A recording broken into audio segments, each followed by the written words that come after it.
Hello students, welcome to you in Prince Education Hub Seeker. This is your science period. Today we have start in chapter number 7 in atomic theory. New topic is hypothesis of Niels Bohr. कल हमने क्या discuss किया था बेटा? J Thomson का model हमने discuss किया था और प्लस क्या किया था, रदरफोर्ड गोल्डफॉयल एक्सपेरिमेंट हमने डिस्कस किया था। तो हमारे पास जो रदरफोर्ड मॉडल था उसके काफ़ी सारे क्या थे बेटा, ड्रॉबैक्स थे। उस ड्रॉबैक को ओवरकम किसने किया, वो किया बेटा नील्स बोर ने। ठीक है, तो नील बोर ने क्या किया, जो रदरफोर्ड के कुछ ड्रॉबैक थे जो वो चीज़ एक्सप्लेन नहीं कर पाया, वो किसने एक्सप्लेन किया बेटा, नील्स बोर ने एक्सप्लेन किया on the basis of quantum theory of physics. ठीक है, तो फिजिक्स की क्वांटम थ्योरी लगा के उन्होंने ये चीज़ें एक्सप्लेन की। ठीक है, तो हम क्या कह सकते हैं कि हाइपोथेसिस जो है नील बोर की वो क्या है, सुनो ध्यान से। इन 1913 नील बोर ने क्या किया बेटा, अपनी हाइपोथेसिस के बेस पे, ठीक है, स्ट्रक्चर जो था हमारे पास हाइड्रोजन एटम का और जो हमारे पास स्पेक्ट्रम था हाइड्रोजन एटम का, उसको एक्सप्लेन किया। ठीक है, स्ट्रक्चर और स्पेक्ट्रम जो था हाइड्रोजन एटम का उसको एक्सप्लेन किया और कुछ अजम्पशन जो थी उन्होंने दी अपने हाइपोथेसिस के बेस पे। वो अजम्पशन क्या थी वो सुनो ध्यान से, वन बाय वन उन अजम्पशन को हम देखते हैं। फर्स्ट जो अजम्पशन है हमारे पास वो कौन सी है, nucleus is present at the centre of the atom in which positive charge proton are present. मैंने आपको बता रखा था कि हमारे पास जो न्यूक्लियस है वो बेटा कहाँ पे होता है, सेंटर के अंदर होता है। मान लो ये एटम है तो एटम के सेंटर में हमारे पास क्या होता है, न्यूक्लियस होता है। ठीक है, और हमारे पास इसके अंदर क्या होता है, पॉजिटिव चार्ज होता है जिसको हम क्या बोलते हैं बेटा, प्रोटॉन बोलते हैं। ठीक है, तो पॉजिटिव चार्ज जो प्रोटॉन है इसके अंदर क्या होता है बेटा, प्रेजेंट होता है। किसके अंदर, न्यूक्लियस के अंदर। सेकंड असम्पशन क्या थी, the electron revolve around the nucleus in a path of a definite radius and energy. ठीक है, this path of definite energy is called orbits और एनर्जी लेवल।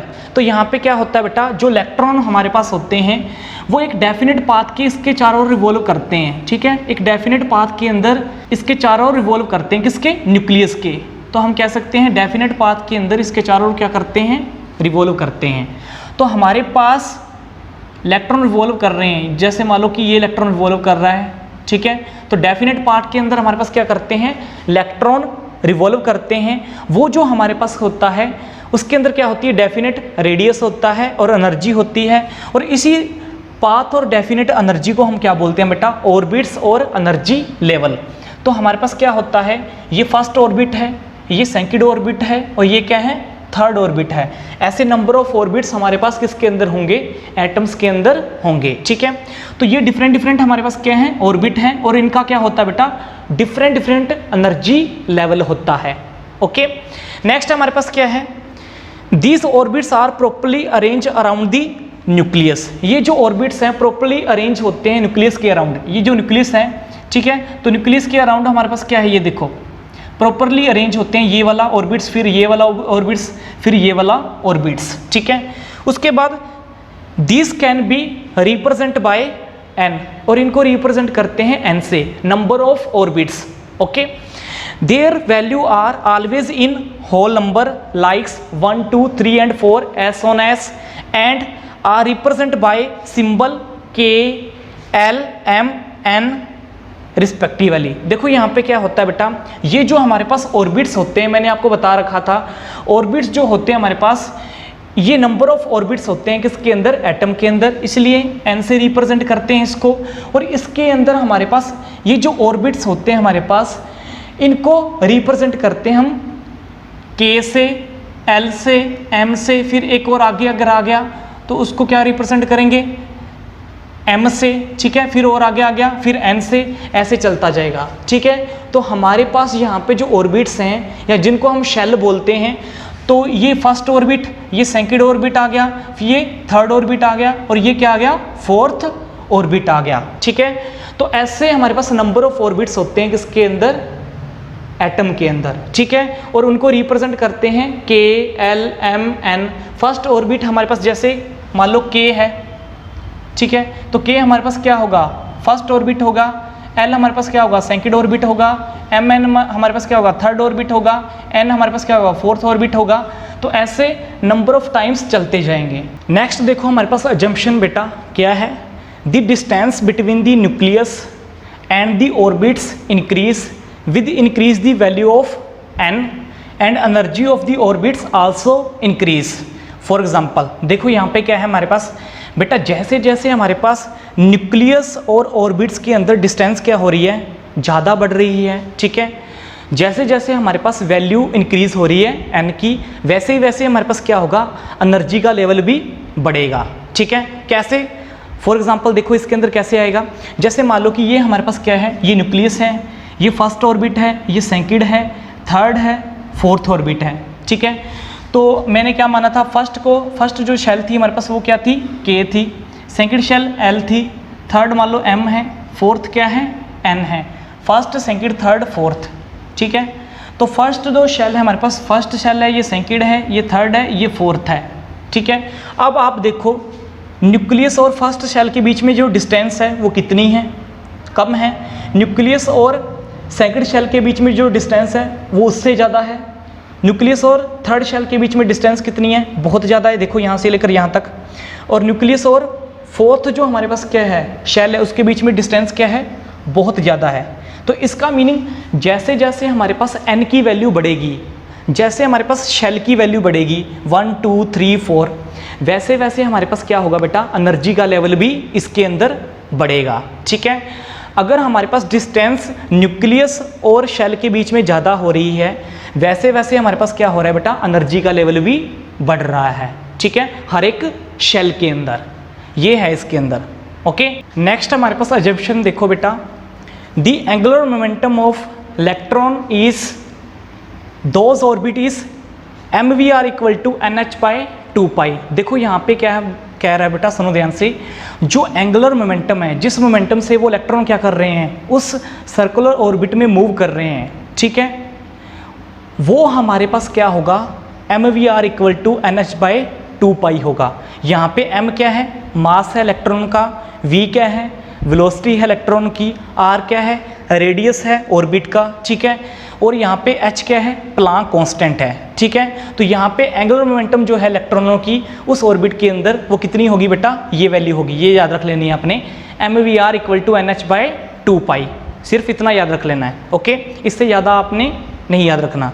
नेक्स्ट है हमारे पास, according to Bohr there is a no change of energy of the electron moving a definite orbits.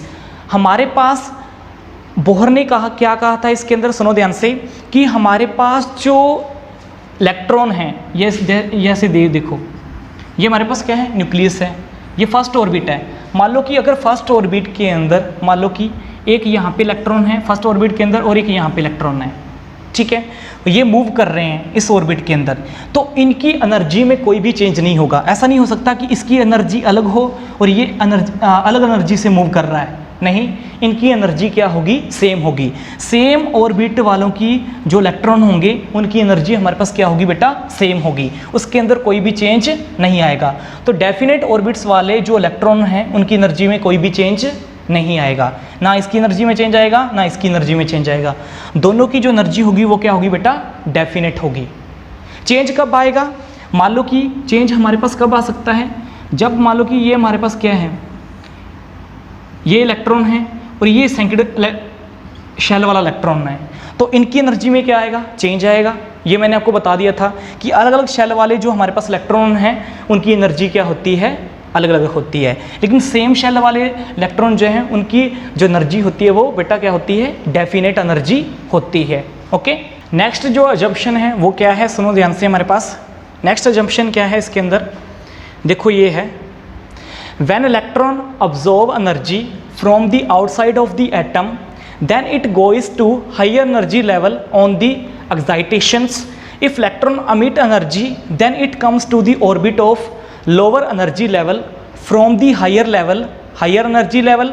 Line spectrum of is formed from absorption and emission of the energy by an electron in an atom. देखो यहाँ पे क्या कह रहा है, सुनो ध्यान से, इसके अंदर ये कहना चाहता है हमारे पास कि हमारे पास कोई इलेक्ट्रॉन है, ठीक है, मान लो कि यहाँ पे है इलेक्ट्रॉन, लोअर एनर्जी लेवल है, ये लोअर एनर्जी लेवल है और ये क्या है, हायर एनर्जी लेवल है। और ये आपको पता क्या होता है, न्यूक्लियस होता है। ये हमारा फर्स्ट ऑर्बिट है, लोअर एनर्जी लेवल मान लिया, और ये है हमारा सेकंड ऑर्बिट, इसको हायर एनर्जी लेवल मान लिया। मान लो कि बाहर से इलेक्ट्रॉन ने एनर्जी क्या की, ऑब्जॉर्व की, ठीक है, बाहर से इलेक्ट्रॉन ने क्या की बेटा, एनर्जी ऑब्जॉर्व की। अब इलेक्ट्रॉन के पास क्या आ गई, एनर्जी ज़्यादा आ गई जब उसने बाहर से ऑब्जॉर्व की। अब क्या करेगा, इलेक्ट्रॉन जंप कर जाएगा लोअर एनर्जी से हायर एनर्जी लेवल में, मतलब यहाँ से इलेक्ट्रॉन जंप करके कहाँ पे चला जाएगा, यहाँ पे चला जाएगा। जब कोई इलेक्ट्रॉन बाहर से एनर्जी ऑब्जॉर्व करेगा तो वो लोअर लेवल से जंप करके किस में जा सकता है बेटा, हायर लेवल में जा सकता है। ये याद रख लेना, ये कहा था इस एजम्पशन के अंदर। और दूसरा क्या कहा था, सुनो ध्यान से, अगर मान लो ये हमारे पास लोअर एनर्जी लेवल है और ये क्या है, हायर, सेम है, सेम ही है। अब मान लो कि इलेक्ट्रॉन जो है अपनी एनर्जी एमिट कर रहा है, अपनी एनर्जी रिलीज कर रहा है। दूसरा केस क्या है, अगर वो अपनी एनर्जी क्या करे बेटा, रिलीज कर दे, तो उसकी एनर्जी क्या हो रही है, कम हो रही है, ठीक है। जब वो एनर्जी रिलीज करेगा तो वो क्या करेगा, अगर वो अपनी एनर्जी रिलीज करता है तो वो हायर लेवल से कहाँ पे चला जाएगा बेटा, लोअर लेवल के अंदर आ सकता है, ठीक है। तो यहाँ पे क्या हो रहा था, अगर वो एनर्जी ऑब्जॉर्व करता है तो लोअर लेवल से हायर लेवल की ओर जंप कर जाएगा। अगर वो एनर्जी अपनी रिलीज करता है तो वो हायर लेवल से जंप करके लोअर लेवल में आ सकता है। ये थी हमारे पास अजम्पशन किसकी, hypothesis of Niels Bohr. Next है हमारे पास बेटा ड्रॉबैक्स ऑफ बोहर मॉडल। हमने पहले किया था जैसे रदरफोर्ड मॉडल, रदरफोर्ड मॉडल के काफ़ी सारे ड्रॉबैक थे, ठीक है, उसको सही किसने किया, नील्स बोर ने किया। अब नील बोर के भी काफ़ी सारे ड्रॉबैक थे, ठीक है। नील बोर ने सिर्फ हमें हाइड्रोजन स्पेक्ट्रम के बारे में अच्छे से बता दिया था, स्टेबिलिटी एटम की कैसे होती है उसके बारे में अच्छे से बता दिया था। ऐसी काफ़ी सारी ड्रॉबैक थी हमारे पास, इसके बावजूद भी बोहर मेडल की, ठीक है। तो बोहर मेडल की हमारे पास ड्रॉबैक क्या थी उसके बारे में देखेंगे। सबसे पहले क्या था, this model can not be explain the atomic structure having more electron. ये जो मॉडल है हमारे पास एक्सप्लेन नहीं कर पाया बेटा एटॉमिक स्ट्रक्चर एक से ज़्यादा इलेक्ट्रॉन का, ठीक है। एक या दो इलेक्ट्रॉनों का एक्सप्लेन कर सकता था, इससे ज़्यादा इलेक्ट्रॉनों का एक्सप्लेन नहीं कर पाया। एक ये था हमारे पास ड्रॉबैक। दूसरा ड्रॉबैक क्या था, line spectrum of atom appears to be divide more than one line view from the an apparatus high penetration power. देखो हमारे पास क्या होता है, अगर मान लो कि हम लाइन स्पेक्ट्रम जो होता है एटम का क्या होता है बेटा, लाइन स्पेक्ट्रम होता है। अगर उसको किसी अपरेटस से देखें तो उसके अंदर जो उसकी लाइन है एक से ज़्यादा लाइन के अंदर क्या होती है, डिवाइड होती है, ठीक है। अगर उसको किसी अपरेटस से देखें तो वो चीज़ जो है हमारे पास जो बोहर है वो एक्सप्लेन नहीं कर पाया था, ठीक है। आपने सिर्फ इतना ही जानना है, इसको डिटेल में नहीं पढ़ना कि ये क्यों होता है कैसे होता है, सिर्फ इतना ही जानना है इसके बारे में, और इसके बारे में भी आपको इतना ही जानना है, ओके। फिर थर्ड हमारे पास क्या है, it does not explain the process of forming a molecule by pass through a chemical bond. देखो यहाँ पे क्या होता है, सुनो ध्यान से, हमारे पास एटम से हमारे पास मॉलिक्यूल कैसे बनते हैं, ठीक है। एटम से मॉलिक्यूल कैसे बनते हैं, थ्रू ए केमिकल बॉन्ड। ये चीज़ें एक्सप्लेन नहीं कर पाया था बेटा बोहर मॉडल, ठीक है। तो कुछ ड्रॉबैक थी हमारे पास बोहर मॉडल की, आपने इसको पढ़ लेना है, ओके। नेक्स्ट हम पढ़ते हैं बेटा किसके बारे में, एलिमेंट्स के बारे में, कि हमारे पास नेक्स्ट टॉपिक है एलिमेंट और उनकी क्लासिफिकेशन, कि हमारे लिए क्लासिफिकेशन करना क्यों ज़रूरी था एलिमेंट्स को। अब एलिमेंट आपको पता है काफ़ी सारे होते हैं, पीरियोडिक टेबल के अंदर आपने देखा होगा काफ़ी सारे हमारे पास क्या होते हैं, एलिमेंट होते हैं, और उन एलिमेंट को क्लासीफाई किया गया होता है ऑर्डर के अंदर, ठीक है। ऐसा क्यों किया गया था उसके बारे में वन बाय वन हम डिस्कस करेंगे, ओके। सबसे पहले जानते हैं कि हमारे पास फर्स्टली एलिमेंट कितने थे, तो 30 फर्स्ट एलिमेंट थे हमारे पास 1800 के अंदर। फिर हमारे पास 63 एलिमेंट हमने डिस्कवर कर लिए थे, आइडेंटिफाइड कर लिए थे 1865 के अंदर। फिर टिल नाउ हमारे पास अभी तक जो आइडेंटिफाइड जो एलिमेंट हैं वो कितने हैं, 118 एलिमेंट आइडेंटिफाइड हैं, ठीक है। जिनमें से 94 क्या हैं बेटा हमारे पास नेचुरली हैं, और 24 क्या हैं सिंथेटिक हैं, जिनको न्यूक्लियर रिएक्शन के द्वारा बनाया गया है, ठीक है। तो टुडे हमारे पास कितने हैं आइडेंटिफाइड बेटा, 118 एलिमेंट आइडेंटिफाइड हैं, ओके। अब इस टाइप के जो एलिमेंट हैं उनकी क्लासिफिकेशन करना क्यों ज़रूरी था? क्योंकि हमारे पास एलिमेंट बहुत थे, उनकी केमिकल प्रॉपर्टीज़, उनकी फिजिकल प्रॉपर्टीज़, उनके बारे में स्टडी करना बहुत ज़्यादा मुश्किल था ऐसे, लेकिन हम उसको किसी ऑर्डर के अंदर, ठीक है, उनको प्लेस करना चाहते थे कि हम उनकी आसानी से स्टडी कर सकें। इसलिए हमें इस टाइप के एलिमेंट को क्लासिफाई करना ज़रूरी समझा। तो इसलिए हमने इस टाइप के एलिमेंट को क्लासिफाई किया, क्योंकि हम इसकी प्रॉपर स्टडी करना चाहते थे कुछ प्रॉपर्टीज़ के बेस पे। तो हमने क्या किया बेटा, इस टाइप के एलिमेंट जो थे, साइंटिस्ट ने क्या किया, कुछ प्रॉपर्टी के बेस पे इस टाइप के एलिमेंट को ऑर्डर के अंदर डिवाइड किया, ठीक है। फिर उन्हीं बेस पे इन्होंने उनको ऑर्डर वाइज सेटलमेंट किया। इसलिए हमारे पास क्या था, नेसेसिटी थी किसकी, क्लासिफिकेशन ऑफ एलिमेंट्स की, ठीक है। तो अब आपने समझा कि हमारे पास क्लासिफिकेशन क्यों ज़रूरी थी एलिमेंट्स की, क्योंकि उनको प्रॉपर ऑर्डर के अंदर रखना था, ठीक है। फिर उनकी स्टडी करनी थी, केमिकल और फिजिकल प्रॉपर्टीज़ या अदर जो प्रॉपर्टीज़ होती हैं, ओके, उनके बारे में स्टडी करना था। प्लस जो फ्यूचर में एक नया जो हमारे पास कोई एलिमेंट अगर डिस्कवर्ड होगा तो उसको कहाँ पे रखना है प्रॉपर वे में, उसका अरेंजमेंट करना ज़रूरी था। इसलिए हमने क्या बनाया बेटा, पीरियोडिक टेबल बनाई, जिसकी हेल्प से इसको अच्छे से क्लासीफाई किया इस टाइप के एलिमेंट्स को। अब बेटा क्या है हमारे पास, हम क्लासिफिकेशन करते हैं एलिमेंट्स की। अब क्लासिफिकेशन में काफ़ी सारे जो साइंटिस्ट थे वो लग गए थे कि हम क्लासिफिकेशन जो है इस टाइप से होगी, इस टाइप से होगी या इस टाइप से होगी, ठीक है। तो क्लासिफिकेशन जो थी वन बाय वन जो साइंटिस्ट ने क्लासिफिकेशन की थी एलिमेंट्स की, उसके बारे में हम वन बाय वन डिस्कस करेंगे। सबसे पहला नाम आता है जिसने क्लासिफिकेशन की थी हमारे पास किसकी, एलिमेंट्स की। वो हमारे पास नाम आता है बेटा, फर्स्ट नाम है डे बर्नियर्स, ठीक है। डे बर्नियर्स एक साइंटिस्ट हैं जिन्होंने 1829 के अंदर हमारे पास क्लासिफिकेशन की थी एलिमेंट्स की, किसके बेस पे, same physical properties and same chemical properties के बेस पे। मान लो जो एलिमेंट हमारे पास क्या हैं, जिनकी सेम क्या हो फिजिकल प्रॉपर्टी हो और जिनकी सेम क्या हो केमिकल प्रॉपर्टी हो, उनको साथ में लेके, ठीक है, उनको साथ में लेके उनके क्या बनाए थे, ग्रुप बनाए थे हमारे पास, ठीक है। तो इनके क्या बनाए थे, तीन तीन ग्रुप बनाए थे, जैसे 1 2 3, ठीक है। तो ये हमारे पास एलिमेंट हैं, ठीक है, ये एलिमेंट हैं और ये एलिमेंट हैं, तीन तीन हमारे पास एलिमेंट लिए और उनके तीन क्या बनाए, इन्होंने ग्रुप बनाए, ठीक है, डे बर्नियर ने। और इसी को हमारे पास इस टेबल को क्या बोलते हैं बेटा, ट्रेड्स ऑफ डे बर्नियर्स। इसको बोलते हैं क्या, ट्रेड्स ऑफ डे बर्नियर्स। अब इसके अंदर है क्या था, सुनो ध्यान से। हमारे पास इसके अंदर जो क्लासिफिकेशन की थी किस टाइप से की थी, एक तो मैंने आपको बता दिया, जिन हमारे पास एलिमेंट की सेम केमिकल प्रॉपर्टी और सेम क्या है फिजिकल प्रॉपर्टी है, उनको साथ में रखना है। इनको साथ में रख लिया, साथ में रख लिया, इनको साथ में रख लिया। अब देखो हमारे पास क्या होगा, इसके अंदर एक चीज़ और थी, वो क्या थी, सुनो ध्यान से। ये एटॉमिक वेट दे रखा है, इस एलिमेंट का एटॉमिक वेट 7 है, इसका इतना है, के का इतना है एटॉमिक वेट, कैल्शियम का इतना है, इसका इतना है, बेरियम का इतना है, फिर क्लोरीन का इतना है, बेरियम का इतना है, ये क्या है हमारे पास बेटा, आयोडीन, इसका क्या है, इतना है, ठीक है। तो सबका एटॉमिक वेट साथ में दे रखा है। अब इसने क्या कहा था डे बर्नियर ने कि हमारे पास जो अपर वाले 2 हमारे पास एलिमेंट हैं, अपर वाले जो 2 एलिमेंट हैं, उनका जो वेट होगा वो थर्ड एलिमेंट के इक्वल होगा। देखो कैसे, ये 2 एलिमेंट है, इन दोनों का वेट क्या कर दो, ऐड कर दो, कितना बनेगा 23 और कितना 30, और इसका कितना बन गया 39। मतलब 2 एलिमेंट का वेट तीसरे के वेट के इक्वल होगा, ठीक है, लगभग इक्वल आ रहा है, थोड़ा बहुत फर्क पड़ रहा है। थर्ड देखो आगे, देखो क्या है, देखो यहाँ पे ये 2 एलिमेंट हैं, इनका जो एटॉमिक वेट है थर्ड के क्या होगा, इक्वल होगा। इन दोनों का वेट क्या कर दो, ऐड कर दो, 88 और 40 कितना हो गया, देखो 80 और 40 कितना हो गया, 128 हो गया समथिंग।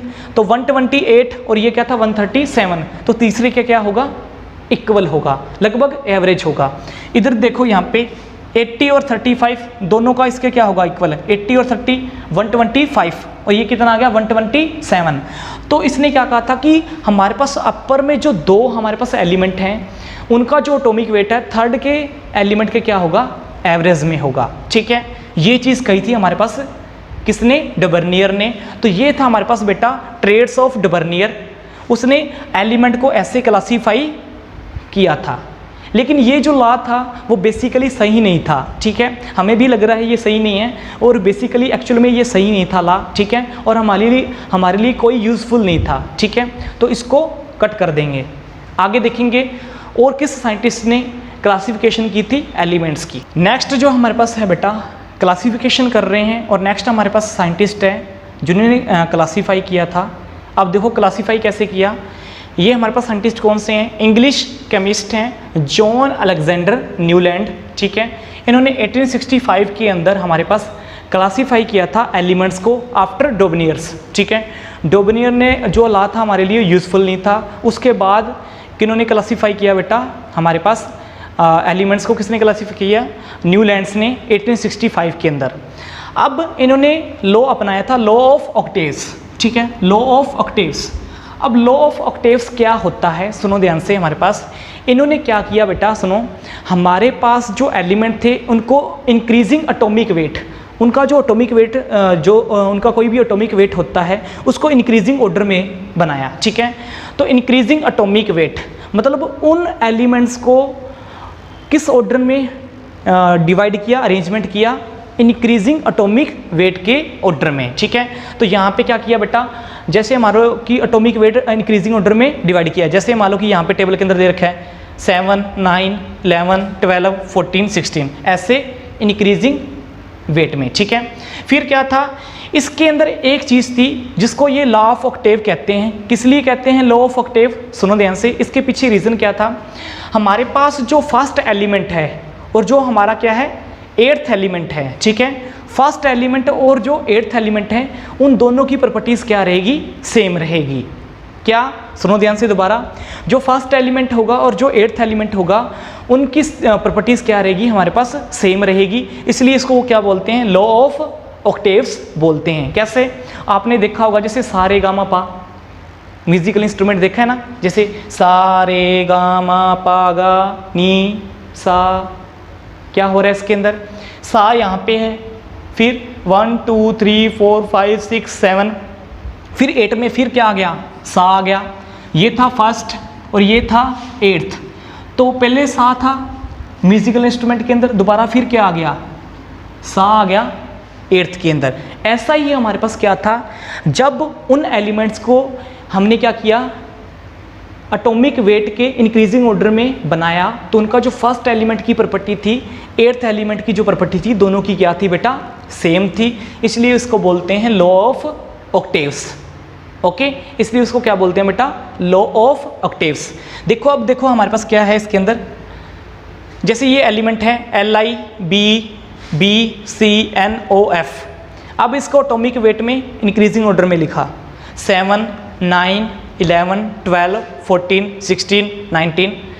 नीचे देखो एलिमेंट हैं Na Mg Al Si P S Cl। इसको भी क्या लिखा बेटा, इंक्रीजिंग एटॉमिक वेट के ऑर्डर में लिखा, 23 24 27 28 31 32 35.5।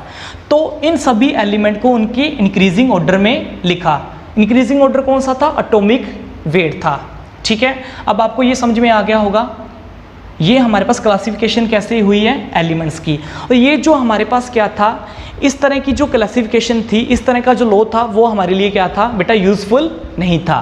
तो ये लॉ भी क्या था, हमारे लिए कैंसल आउट हो चुका है, ठीक है। ये लॉ भी हमारे लिए क्या नहीं था, सही नहीं था, ठीक है। इनका जो एटॉमिक वेट का इंक्रीजिंग ऑर्डर था वो बिल्कुल सही नहीं था। उसके बाद काफ़ी सारी और साइंटिस्ट ने क्लासिफिकेशन की, किसकी, एलिमेंट की, और भी डिस्कस करते हैं किसने किया क्लासिफिकेशन। नेक्स्ट हम आते हैं बेटा मेंडलीफ पीरियोडिक टेबल, ठीक है। मेंडलीफ ने क्या दिया था, पीरियोडिक टेबल दी थी। उससे पहले हम बात करते हैं कि क्लासिफिकेशन जो एलिमेंट की है वो डोबेर्नियर ने भी की थी और हमारे पास न्यूलैंड ने भी की थी, ठीक है। लेकिन वो जो लॉ था वो सक्सेसफुल नहीं था, ठीक है। उसके बाद हमारे पास जो प्रेडिक्शन किया था अच्छे से, वो किसने किया था बेटा, मेंडलीफ ने। मेंडलीफ ने क्या बनाया था बेटा, पीरियोडिक टेबल बनाई थी। उन सभी ने टेबल बनाई थी, इन्होंने क्या बनाया था बेटा, पीरियोडिक टेबल।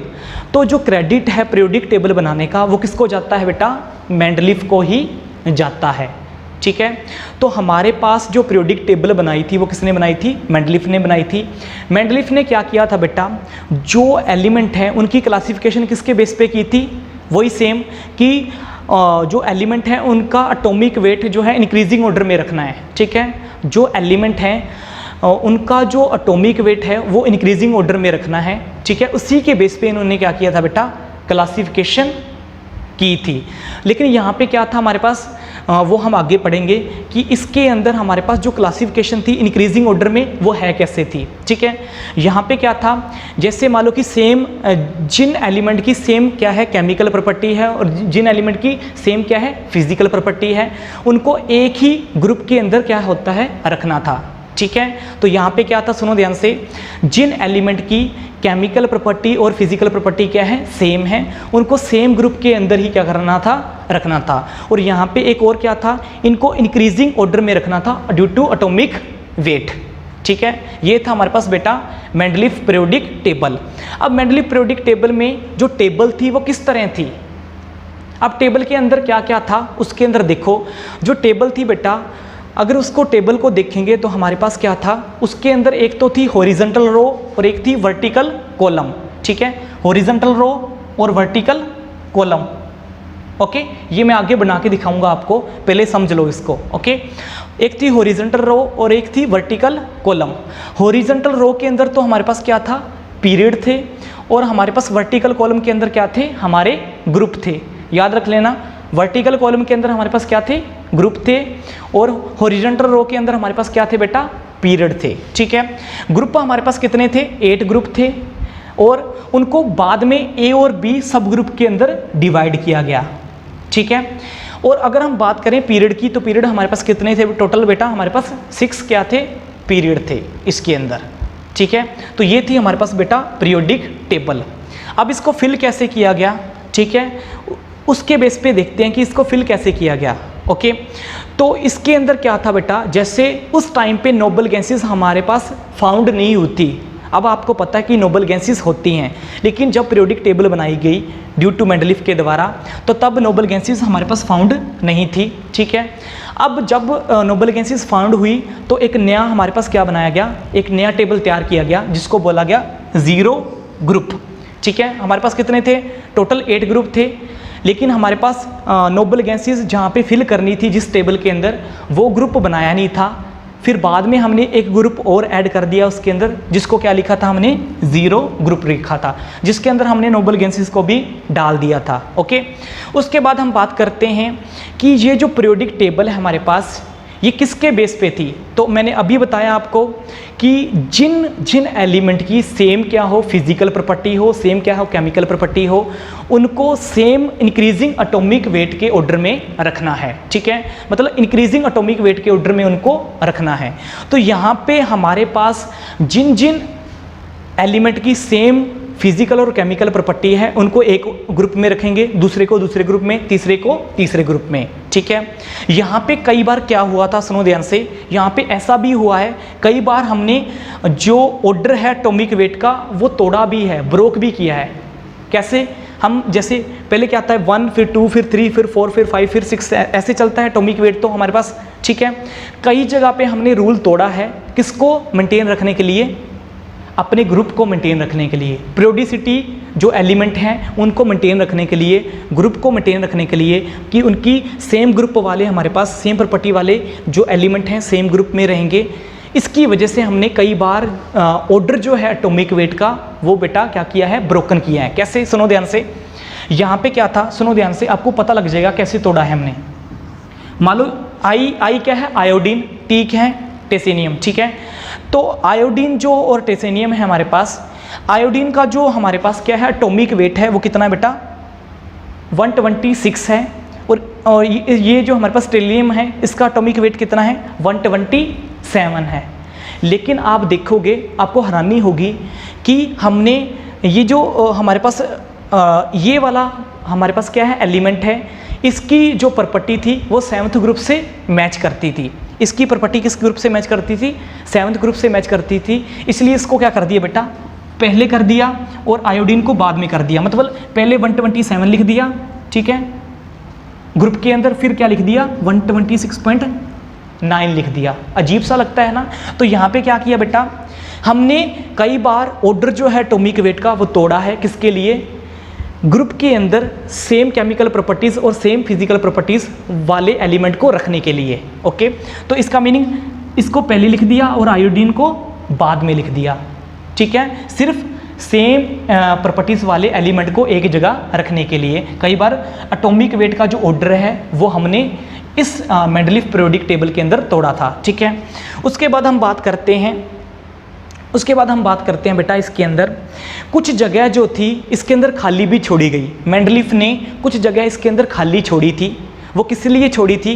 क्योंकि उनको पता था फ्यूचर के अंदर जो एलिमेंट हैं नए नए बनेंगे। ठीक है, तो इसने कुछ जगह खाली छोड़ दी थी और उन एलिमेंट को उन्होंने पहले से आइडेंटिफाई कर दिया था। कैसे? जैसे हमारे पास क्या है, कुछ एलिमेंट हैं उनके लिए जगह जो छोड़ी थी, जैसे बोरोन है, बोरोन का एक नया एलिमेंट, एल्यूमिनियम है, एल्यूमिनियम का एक नया एलिमेंट, या हमारे पास सिलिकॉन है, सिलिकॉन का एक नया एलिमेंट। ठीक है, उन्होंने पहले ही आइडेंटिफाई कर दिया था कि इस टाइप के जो हमारे पास क्या है एलिमेंट हैं, इनका एक नया एलिमेंट क्या होगा, आइडेंटिफाई होगा, और उनकी प्रॉपर्टीज़ इन्होंने पहले ही बता दी थी। और फ्यूचर में देखो आप, वो जो उन्होंने सेम बताया था, सेम ही हमारे पास सेम प्रॉपर्टीज़ उन एलिमेंट की आई थी। ठीक है, तो हमारे पास क्या था, ये जो बोरोन, एल्यूमिनियम और सिलिकॉन है, ठीक है, ये जो उन्होंने बताया था कि इस टाइप के एलिमेंट के लिए मैंने अपना जो पीरियोडिक टेबल के अंदर खाली स्पेस छोड़ा है। ठीक है, और उनकी प्रॉपर्टीज़ के बारे में उन्होंने बता दिया था और वो सच हुआ बेटा। ठीक है, फिर हमारे पास 3 एलिमेंट वो आए, कौन से? स्कैडियम, गैलियम और जर्मेनियम। ठीक है, इन तीनों की जगह हमारे पास कौन से आए? स्कैडियम, गैलियम और जर्मेनियम। तो मेंडलीफ की जो पीरियोडिक टेबल थी, जो उन्होंने एजम्पशन की थी, वो बिल्कुल सही निकली। 3 एलिमेंट के बारे में उन्होंने खाली स्पेस छोड़ा था और उन्होंने आइडिया दिया था इनकी प्रॉपर्टीज़ ऐसी होगी, सेम वैसा ही हुआ इसके अंदर। तो इसलिए हम क्या करते हैं बेटा, जो मेंडलीफ की पीरियोडिक टेबल है, ठीक है, इसको हम स्टडी करते हैं। ठीक है, इसमें स्टडी करते हैं एलिमेंट्स को और क्लासिफिकेशन को भी स्टडी करते हैं। तो सबसे पहले देखते हैं हम कि मेंडलीफ ने पीरियोडिक टेबल किस तरह से दी थी। ठीक है, अब मैं टेबल के दोबारा आपको समझाऊंगा कि इसके अंदर क्या क्या होता है, क्या क्या नहीं होता। तो टेबल देखेंगे आगे हम। अब जो हमारे पास मेंडलीफ ने पीरियोडिक टेबल दी थी वो इस टाइप से दी थी बेटा। ठीक है, इसको मैंने पूरी को फिल नहीं किया है क्योंकि ये हमारे लिए इतना ज़्यादा इंपॉर्टेंट नहीं है, क्योंकि हमारे लिए ज़्यादा इंपॉर्टेंट है मॉडर्न पीरियोडिक टेबल। ठीक है, इसलिए मैंने इसको इतना फिल नहीं किया है, सिर्फ आपको समझाने के लिए बताया है ये। तो इसके अंदर क्या था, सबसे पहले मैंने आपको बताया था कि हॉरिजॉन्टल जो हमारे पास क्या थे, रो थे, वो हमारे पास ग्रुप माना था। ये हॉरिजॉन्टल रो है हमारे पास। ठीक है, हॉरिजॉन्टल रो हैं, उसको क्या माना था, ग्रुप माना था। और जो हमारे पास क्या थे बेटा, वर्टिकल कॉलम थे, वो हमारे पास क्या होंगे, पीरियड होंगे। ठीक है, याद रख लेना। फिर ग्रुप को कितने में डिवाइड किया था, 8 ग्रुप्स के अंदर, 8 ग्रुप के अंदर डिवाइड है, देखो यहाँ पे। और पीरियड हमारे पास कितने थे, 6 थे। ठीक है, ऐसे। फिर इसके अंदर क्या था हमारे पास, एक और क्या चीज़ थी, सेम केमिकल प्रॉपर्टी और सेम फिजिकल प्रॉपर्टी वाले एलिमेंट सेम ग्रुप के अंदर होंगे। ठीक है, और अलग वाले अलग के अंदर होंगे।